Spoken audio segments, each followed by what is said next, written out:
السلام علیکم ورحمۃ اللہ وبرکاتہ۔ رسول اللہ صلی اللہ علیہ وسلم کا فرمان ہے، نبی علیہ الصلوۃ والسلام نے فرمایا، ان الحسد یاکل الحسنات کما تاکل النار الحطب، کہ انسان کے نامہ اعمال میں موجود نیکیوں کو حسد کی بیماری ایسے کھا جاتی ہے جیسے سوکھی ہوئی لکڑیوں کو آگ کھا جاتی ہے۔ دیکھا ہوگا کہ لکڑیوں کا بہت بڑا ڈھیر ہو اور آگ جلا دی جائے، چھوٹی سی چنگاری جلا دی جائے تو تمام لکڑیاں جل کے خاک ہو جاتی ہیں، اور آگ اس وقت تک ختم نہیں ہوتی جب تک لکڑیاں ختم نہ ہو جائیں۔ اسی طرح جب کسی کے دل میں حسد کی بیماری پیدا ہو جائے، اس وقت تک وہ بیماری ختم نہیں ہوتی جب تک انسان کے نامہ اعمال میں موجود نیکیوں کا خاتمہ نہ ہو جائے۔ فکر کی بات ہے ہر اس انسان کے لیے جو دوسرے کا مال، دنیا کا فائدہ دیکھ کر حسد کرتا ہے، پریشان ہوتا ہے۔ حالانکہ رسول اللہ صلی اللہ علیہ وسلم نے فرمایا کہ اللہ اس بندے کی دعا کو قبول فرماتے ہیں جو اپنے مسلمان بھائی کے لیے کرے۔ اور ایک حدیث مبارکہ کے اندر میں نے پڑھا ہے کہ اللہ رب کائنات اپنے بندے کو بھی ویسی ہی چیز عطا فرماتے ہیں جیسی چیز کے لیے انسان دوسرے کے لیے دعا کرتا ہے، تو حسد کی گنجائش باقی نہیں رہتی۔ اگر کسی کے پاس دنیا کا مال موجود ہے، دنیا کی کوئی ایسی چیز موجود ہے، نعمت موجود ہے جو آپ اپنے لیے پسند کرتے ہیں، تو اس پہ حسد کرنے کے بجائے اس کے لیے دعا گو ہو جائیں، اس کے لیے دعا کریں کہ اللہ اس میں اس کے لیے برکتیں پیدا فرمائے، تو انشاءاللہ اللہ آپ کو بھی عطا فرما دے گا۔ جبکہ دوسری بات،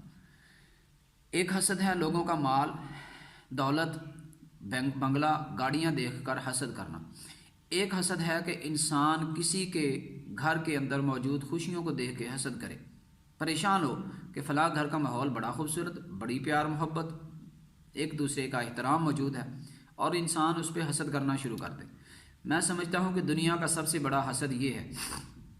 کہ انسان حسد کرے کسی کے اہل و عیال کو خوش دیکھ کر، اور جس طرح میں سمجھتا ہوں کہ حسد کرنے والے کے لیے فکر کی بات ہے کہ وہ حسد کر رہا ہے، اسی طرح جن سے حسد کیا جاتا ہے ان کو بھی فکر کرنی چاہیے ایسے افراد سے۔ ضروری نہیں کہ ایسے افراد غیروں میں موجود ہوں یا آپ کے دشمن ہوں جو آپ کی خوشیوں کو دیکھ کے برداشت نہ کریں۔